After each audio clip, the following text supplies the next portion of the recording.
Compromise है, इसलिए ये सवाल है कि आइडियोलॉजिकल कॉम्प्रोमाइज है। हाँ, और इसीलिए जनता पूरा जम्मू और कश्मीर कश्मीरी पंडित विषय पीडीपी नहीं है। आज पीडीपी के साथ बीजेपी अलायंस करके चुनाव हार के नहीं आई है, लेफ्ट के साथ अलायंस करके आप हार के आए हो। जी, अब तो आप है वहां पर, अब क्यों हत्याएं हो रही हैं? 10 सेकंड केवल चाहूंगा। जी, वैसे तो ये इस रिलेशनशिप को लिव इन रिलेशनशिप कहते हैं, मतलब सहूलियत वाला रिलेशनशिप। केरला में नहीं लिव इन करेंगे और त्रिपुरा में लिव इन करेंगे तो ऑफ हो जाएंगे। तो इस प्रकार, अरे भाई ये लिव इन है। अच्छा देखिए, हमने तो पीडीपी के साथ रिश्ता तोड़ दिया सैद्धांतिक आधार पर। अलका जी, डंके की चोट पर मैं कह रहा हूं कि हमारे सैद्धांतिक आधार पर हमने उस रिश्ते को तोड़ा। आप में हिम्मत हो तो लेफ्ट के साथ रिश्ते को तोड़िए। केरल में जो फांसीवादी है वो त्रिपुरा में लोकतंत्रवादी कैसे बन जाता है भाई, बताइए हमको। ये कैसा लोकतंत्र त्रिपुरा में जागृत हो जाता है? एक साथ सब बोलेंगे तो कोई फायदा नहीं है। एक साथ सब नहीं। ओके, मुझे एक्सपर्ट्स के पास जाना पड़ेगा। मुझे अशोक जी के पास जाना पड़ेगा, मुझे सुभाष के पास जाना पड़ेगा, संजय जी के पास जाना पड़ेगा। लगातार मेरे एक्सपर्ट्स इंतजार कर रहे हैं। चुनाव का दिन है, आप नेताओं को भी समझना चाहिए एक्सपर्ट्स के मौके कम ही होते हैं जब हम एक्सपर्ट्स से संवाद कर देते हैं। अशोक जी, बड़ा इंटरेस्टिंग है। इंटरेस्टिंग ये है कि इस पूरे घटनाक्रम के अंदर कांग्रेस अपनी कह रही है कि हम 0 से 5 हो गए तो हम जीत रहे हैं, और बीजेपी क्लेम कर रही है कि हमने सरकार रिपीट कर रही तो हम जीत रहे हैं। एक्चुअली चुनाव के नतीजे दिखा रहे हैं कौन जीत रहा है कौन हार रहा है। Your take on this. देखिए, जहां तक बीजेपी का सवाल है, मैंने पहले ही कहा आपको, पहले ही इसमें एक बार, और अमित जी आपसे रिक्वेस्ट है कि जब पूरी बात बोलने दीजिए, बीच में एकदम आप जोर से ब्रेकिंग करके चले जाते हैं किसी चीज़ पे तो बात अधूरी रह जाती है। नॉर्थ ईस्ट में जो त्रिपुरा की जीत है, मैं उसको गुजरात की जीत के बराबर मानता हूँ। बाकी नॉर्थ ईस्ट के दोनों राज्यों में जो केंद्र में लोग होते हैं उनके साथ होता है, बाय एंड लार्ज वो जो रीजनल पार्टीज है उनके साथ जाती है। लेकिन जो महाराष्ट्र, जो सबसे बड़ा राज्य है, जो 48 लोकसभा सीटें देगा यूपी के बाद, वहाँ के दोनों बाई इलेक्शन बहुत मायना रखते हैं। ये इतने इजीली नहीं है कि बस बाई इलेक्शन होते हैं। बाई इलेक्शन जनरली सरकार के साथ जाते हैं। ये दोनों बाई इलेक्शन सरकार के खिलाफ गए हैं। जो दूसरी चिंचवड़ वाली सीट जीती है वो उधार के सिंदूर पे है। वहाँ जगताप साहब जो 52% वोट पिछले चुनाव में ले गए थे, इस बार मात्र 44% पे आ गए हैं। और यदि एक विद्रोही 22,000 वोट नहीं लेके जाता तो ये 9,000 की जीत भी नहीं उनकी होती। बीजेपी के लिए सबसे बड़ा वो एक डेंट लगा हुआ है। और जहां तक आइडियोलॉजी का सवाल है, बीजेपी हो या कांग्रेस हो या लेफ्ट हो, इन्होंने हमेशा सत्ता में रहने के लिए अलग अलग आइडियोलॉजी के लिए समय समय पे किया है। अभी शहजाद बोल रहे थे कि भाई लेफ्ट यहाँ होता है और वहाँ साथ होते हैं और केरल में अलग होते हैं। शिवसेना के साथ आप सरकार बनाते हो महाराष्ट्र में, और तब शिवसेना मध्य प्रदेश, यूपी में और मध्य प्रदेश में बीजेपी के खिलाफ चुनाव लड़ती है। तो ये होता है, हर राज्य, हर पॉलिटिकल पार्टी कहती है। अब होली अनहोली कुछ नहीं रहा है। सत्ता में रहने के लिए एन केन प्रकरण जैसा हो सके हम सत्ता में रहे, जिसके साथ ताकत है, जो कर सकता है, मैनिपुलेट कर सकता है, एडजस्ट कर सकता है, जुगाड़ कर सकता है, वो सत्ता में रहता है। उसमें कोई बड़ी बात नहीं, वो राजनीति का एक हिस्सा हो चुका है।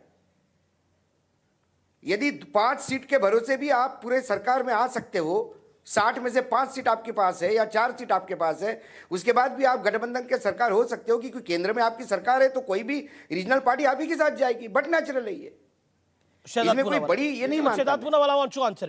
गठबंधन बहुत सारी पार्टियां अलग अलग समय पर अलग अलग पार्टियों के साथ बनाती है, ये बात सत्य है अशोक जी की। परंतु 2 बातें टचस्टोन होती है। एक, क्या हम अपने गठबंधन के लिए क्या अपने आप को और अपनी विचारधारा को समाप्त करते हैं?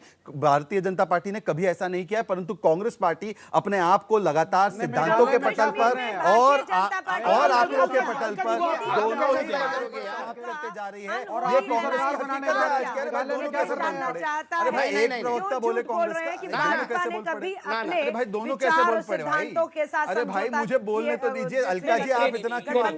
अलका जी प्रवक्ता है कांग्रेस पार्टी की, अशोक जी नहीं। मैं बोलो दोनों प्रवक्ता बोल पड़े, एक कांग्रेस की है, एक अपने प्रवक्ता है। आप ही ने जम्मू कश्मीर में सरकार चलाई और आज अशोक जी की बारी है। मैं नहीं हूँ शहजाद, नहीं मेरी बारी। मैं प्रवक्ता नहीं हूँ। देखिए, ऐसा अलका है, जी, बता दूं, आज आपको रोके मैंने नहीं। बोला कि दोनों स्पीकर एक ये साथ मेरा बोल गए, एक शहजाद- स्पीकर पार्टी का है, एक अटल जी स्पीकर के अपना समय है। में जो आपने देखिए, सहयोगी सुन लीजिए, अब आपके देखिए। साथ थे, बोले, आप मोदी शब्द जी, वापस शाह जी लीजिए। के अरे समय भाई, में अशोक सारे जी, दुर्भाग्य सहयोगी है, देखिए, एक ऐसा दूसरे है- को यूपीए की छोड़ कर जा सरकार रहे हैं थी, आपका चलिए, साथ। जब मैं आपकी सरकार बात को रखूं, सवाल आपने पूछता ट्रिगर था कर तो दिया। आप अरे राहुल एक गांधी सेकंड, को एक डिफेंड सेकंड, करते थे। अलका जी, अब शांत, आपने अलका जी, सरकार शांत। बदली, सत्ता बदली, आपने देखिए, भी अशोक साइड जी, बदली। ऐसे ट्रिगर मैं तो नहीं वही भी होते सवाल हैं। पूछने वाला हूँ आज भी, जो अरे भाई सरकार अशोक में जी, मैं तो बता ही रहा हूं कि आप तो बाइपोल का वर्णन कर रहे हैं 3 राज्यों के साथ। मैं कहां आपके विश्लेषण को अवसरवादी, मौका परस्त बता रहा हूं। मैं तो कह रहा हूं धन्य है आपके विश्लेषण को। आप इतना क्यों बौखला रहे हैं? आपकी तो चमड़ी बड़ी मोटी है, आप काहे इतना नहीं, आपने बौखला रहे हैं भाई? प्रवक्ता आप बोला, सुन इसलिए लीजिए बोला मेरी मैंने। बात को। अरे आपने भाई अशोक जी, प्रवक्ता बोला, अशोक जी, हम आपने दोनों ही प्रवक्ता महाराष्ट्र बोला, से इसलिए मैं हैं। करेक्ट करना हम चाहता हूं, दोनों- और कुछ नहीं, बौखलाहट नहीं है मेरी। चलिए, आप जो भी है आपको 3 बाइपोल को इक्वेट करके 3 स्टेट के साथ इक्वेट, आपका विशेष अधिकार है, लोग देख रहे हैं। आप सुन लीजिए मेरी बात। देखिए, मैं केवल ये कह रहा हूं अलका जी से, अलका जी थोड़ा सा चिंतन कीजिए। आप उस पार्टी के साथ चले गए त्रिपुरा में जिस पार्टी ने आपके कार्यकर्ताओं को मारा। आपके लोग वहां पर रो रहे थे और इसीलिए उन्होंने आपका साथ त्रिपुरा में छोड़ दिया। दूसरी बात, मेहनत की बात जो कर रहे हैं, मेहनत की बात पर मैं आता हूं। संजय कुमार, अशोक वाखडे ने एक बात बोली कि जो बाई इलेक्शन है उनको भी आपको बराबरी से देखना पड़ेगा, जो बाई इलेक्शन के रिजल्ट आए हैं। मुझे ध्यान में आता है यूपी में बाई इलेक्शन हुए थे 2019 के लोकसभा चुनावों से पहले, और भारतीय जनता पार्टी को हार का मुंह देखना पड़ा था। लेकिन उसके बाद सपा बसपा का अलायंस हुआ था, आरएलडी का अलायंस हुआ था, लेकिन बीजेपी वापस आई थी। क्या can we equate all this? What is your view, Sanjay ji? देखिए, दोनों बातें आप जो कह रहे हैं बिल्कुल हकीकत है, ये इससे कोई डिनाई नहीं कर सकता। लेकिन जो अशोक जी कह रहे थे, आमूमन हम देखते हैं कि बाई इलेक्शन जीतता कौन है? रूलिंग पार्टी को एडवांटेज होता है। जितने बाई इलेक्शन हुए होंगे आप देखेंगे, आमूमन ज्यादातर बाई इलेक्शन रूलिंग पार्टी जीतती है। लेकिन क्या, तो इस हिसाब से तो मुझे लगता है कहीं ना कहीं चिंता का विषय है बीजेपी के लिए, क्योंकि आप सरकार में हैं महाराष्ट्र में, फिर भी आप बाई इलेक्शन हार जाते हैं। लेकिन क्या बाई इलेक्शन में जो बीजेपी की हार हुई या कांग्रेस ने जो अच्छा प्रदर्शन किया, उससे हम एक राष्ट्रीय एक पिक्चर देखने की कोशिश करें, और जो असेंबली इलेक्शन के नतीजे हैं उससे राष्ट्रीय पिक्चर देखने की कोशिश ना करें? तो मुझे लगता है ये तो हकीकत नहीं, ये तो बिल्कुल समझदारी नहीं है। अगर हम विधानसभा के चुनाव से राष्ट्रीय पिक्चर देखने की कोशिश नहीं कर रहे हैं, तो ये जो बाई इलेक्शंस के रिजल्ट है उससे भी नहीं देखना चाहिए। इसको आइसोलेशन में लेके देखना चाहिए। पार्टियों को पता है अगर आप अच्छा प्रदर्शन नहीं कर रहे हैं, अगर कांग्रेस अच्छा प्रदर्शन नहीं करती है मेघालय में, त्रिपुरा में, नागालैंड में, पार्टी को पता है, उनके लिए चिंता का विषय है। और पार्टी को यह भी पता है कि अगर आप सिर्फ बाई इलेक्शन जीतते हैं, उससे अगर आपको यह लग रहा है कि 2024 के चुनाव के रास्ता सरल हो रहा है, तो मुझे लगता है अपने आप ओके, अशोक जी कुछ ऐड करना चाह रहे हैं? मैं आपको बिल्कुल मैं आपको मौका दूंगा। मैं आपको मौका दे रहा हूं ना। संजय जी, मैं बिल्कुल मानता हूं। अच्छा, अशोक जी, संजय जी, 10 सेकंड लूंगा। एक अशोक बोले, फिर आप 10 बोलिए। सेकंड। अशोक जी बोलिए। उन्हीं से सवाल था इसलिए।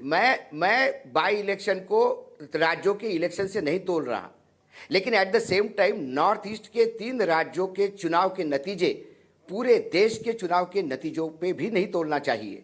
ये 60 विधानसभा वाली असेंबलीज है, और नॉर्थ ईस्ट का हमेशा मूवमेंट ज्यादातर केंद्र के साथ रहा है। ये इतिहास है, जब से देश आजाद हो गया तब से। त्रिपुरा इसका उदाहरण है कि जो एक एक्सेप्शन है, और वहां बीजेपी ने झंडे गाड़े। इसका मैं पूरा क्रेडिट बीजेपी को देता हूं, मैं ये बोल रहा हूं।